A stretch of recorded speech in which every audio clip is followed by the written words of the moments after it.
Jacinta Nampijinpa-Price, Shadow Minister for Indigenous Australians and a passionate no campaigner, joins me now from Alice Springs. Jacinta, nice to see you. I noticed you cast your vote today. What did you write, yes or no?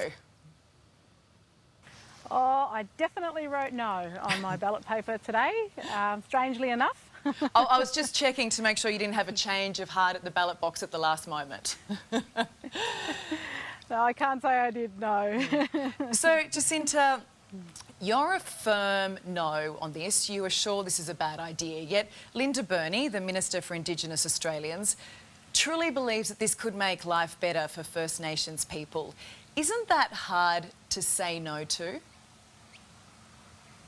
It's not difficult to say no to when it can't be demonstrated how it's supposed to make anybody's life better. It's not hard to say no to when I know that a lot of leading organisations are behind this, but speaking to individuals in remote communities and even right across Australia, Indigenous Australians who are very sceptical because they felt like they've not been represented by organisations before, so why should they be represented by yet another bureaucracy? So it wasn't difficult to say no. But were your ears ever really open to this? You made up your mind before the referendum question was even posed. So wasn't this political from the very start? Oh, look, I think I was concerned with the way there was a lot of misleading sort of gesture from the get-go when it started with the Uluru Statement. The Uluru Statement, as I know, was not representative of all Indigenous Australians. There's the premise that we're all disadvantaged for no other reason but because of our race, the idea of separatism. All of those issues were definitely highlighted to me why I couldn't get behind this proposal to begin with. And also the fact that the Prime Minister and the government were determined to stick with their proposal, not behave in a bipartisan way to get to a point where we could all agree. So let's break down some of your key points then, because you say it will divide us. I don't really understand how.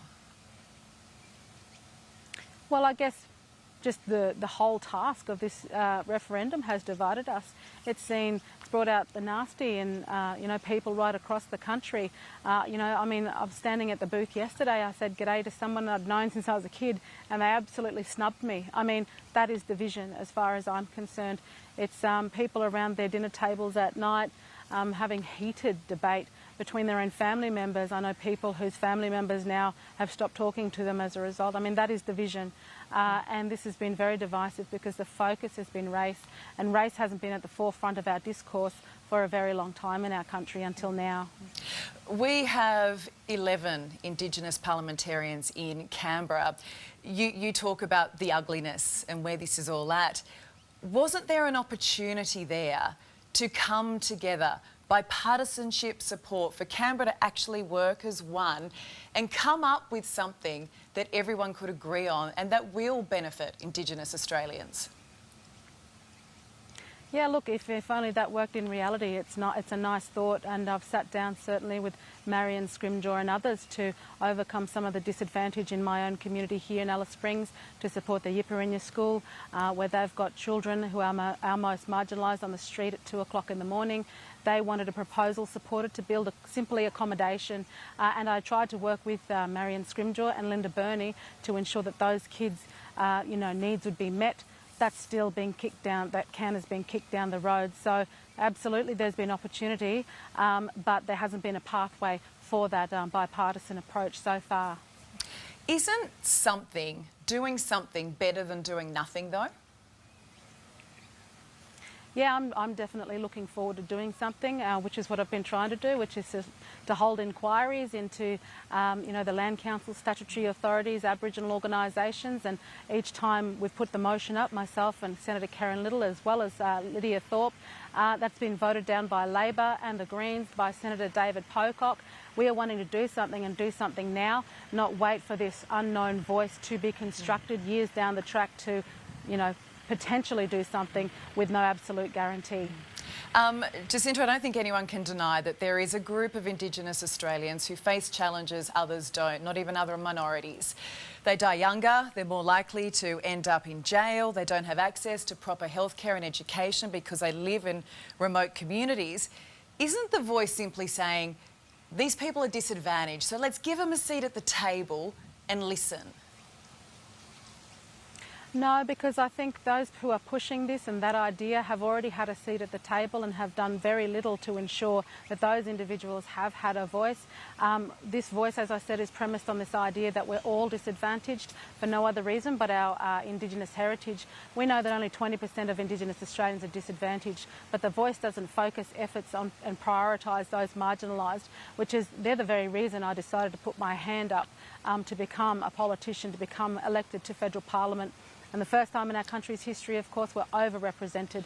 So we would be consulted on Indigenous issues, not those who have been part of the industry, but now the industry seeks for an enshrinement within our constitution. But don't you think that 20% you're talking about, if the voice exists, that they can focus on that 20%? I mean, at the end of the day, the government of the day has the power to determine what that voice looks like and who is listened to.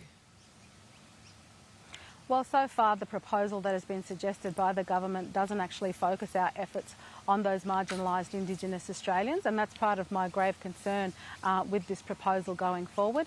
It can't demonstrate how it's going to improve the lives of those marginalised, but it's claiming that it's all about all Indigenous Australians. It's also talking about treaty, reparations, compensation, makarata. Those agendas are far from addressing the needs of our most marginalised Indigenous Australians. I mean, what you're touching on there, the lack of detail, right? And that is a sticking point for so many voters, and it has definitely hurt the Yes campaign. But the fact that we don't have the functions and powers means that, say, if you win the next election, you can change how the voice looks. You can tweak, you can edit it. If a certain group isn't represented fairly, you can add them to the table. If you don't like their advice, you can ignore it. Yeah, so I guess the government should have legislated a voice now that we can tweak and change, but without putting it in our constitution, because putting in our constitution suggests that Indigenous Australians will require special measures in perpetuity. Ultimately, if we want to close the gap, then we don't need those special measures, but it would continue to exist in that manner, in the form of, special measures for a certain heritage race of Australians as opposed to everybody else. And so to me, that's just a contradiction in itself that I can't support, the constitutional enshrinement of this idea. What do you say, though, to that argument that if you vote no, then nothing changes? But if you vote yes, just maybe, and no matter how small that maybe is, something might improve?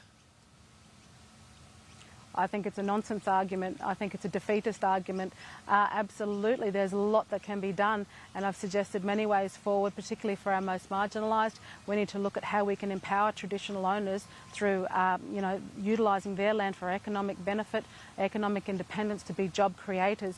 I haven't seen any such sort of ideas come from this unknown, this detailless voice entity. There are plenty of ways forward, and the voice is not the absolute only way, nor is it just by saying, but it could be, is any guarantee whatsoever. The problem you have now is, say, when a new government comes in, it might scrap certain Indigenous bodies or schemes or cut their funding, and it's set up something new. That often happens, and there is so much wasted money in that, and that is taxpayers' money. So doesn't this at least give some consistency? Well, I guess, it's being suggested that this voice model can vary and change over time. So what's to say that the next, government that comes in and says, right, this model is different, we're throwing it out the window, we're putting something else in, and the previous said, well, we wanted to keep that model in there. Again, it's this idea, I want to get away from the separatist issue. I think that's what's caused a lot of the marginalisation of Indigenous Australians. If we focused on serving Australians on the basis of need as opposed to race, then we wouldn't, I think we'd start to see improvements. As long as we keep clumping Indigenous Australians together, that's what I believe isn't working. If this is defeated, why would any future government ever try something new? Oh, well, certainly if a future government was a coalition future government, then we would absolutely be working along the same lines as we're doing right now, myself and Senator Karen Little, to understand where the billions of dollars are being spent, to fix the structures that currently exist, to hold to account those who have failed, our most marginalised, where it hasn't been done before. These are the things that haven't been done that need to happen in future, and they're the focuses we would certainly have as a future coalition government going forward. But, this Albanese government's been in power for 18 months. The coalition had 9 years. Did we see any of that in that time? I guess we didn't see as many Indigenous representatives prepared to do the hard work. For the first time when it comes to Senate estimates, the agencies are faced with Indigenous women firing away the questions around accountability that they've not had before.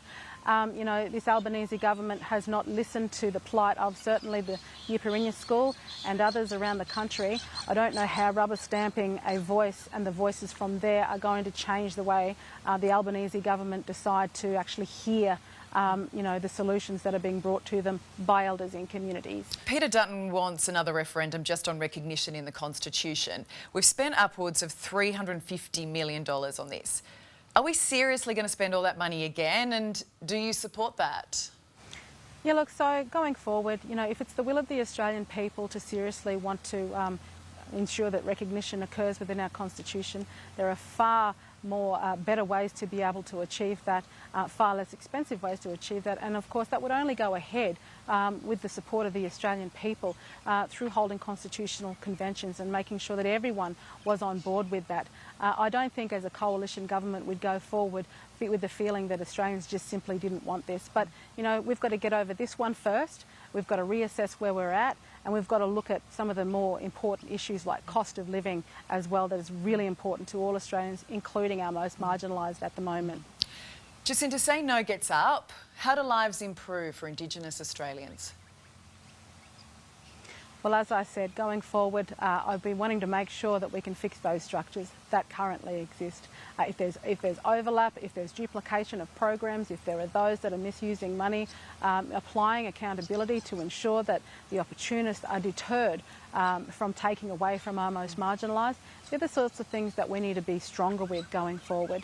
And the empowerment, of course, of traditional owners in remote communities to get away from the welfare model, to be job creators, not relying on government to create jobs, but for them to utilise their own land to be job creators. There's a whole raft of things that we want to focus on after October 14 going forward. And that's not helped by having Indigenous people at the table in the first place? Well, obviously the models that have been proposed before are very heavily sort of welfare focused. I'd like to move away from the whole welfare focus of models to ensure that people are empowered through having the opportunities themselves to be job creators, as I suggested before. The Land Rights Act in the Northern Territory, as a traditional owner, if you wanted to start a business on your own land, you have to apply to do so. Those processes take forever, sometimes don't get up. The land councils remain very powerful, very wealthy, but the traditional owners that are being governed by them don't. I want to see that model change. What's your gut tell you? What's going to happen on Saturday? Look, I think it'll be quite close. I'm quietly confident, but I'm certainly not complacent. And whatever the outcome is, of the Australian people, the will of the Australian people, I will absolutely accept that and continue to work hard for all Australians going forward. We need to bring our country together. This has been really tough on all Australians, and I want to make sure that we are looking to work toward a better future for every single one of us as a country, and being proud to call ourselves Australian once again. Well, Jacinta, you've remained calm throughout this whole debate. People have listened to you, and whether you set out to or not, you've become the face of the No campaign. I appreciate your time. Thank you very much for having me, Ali.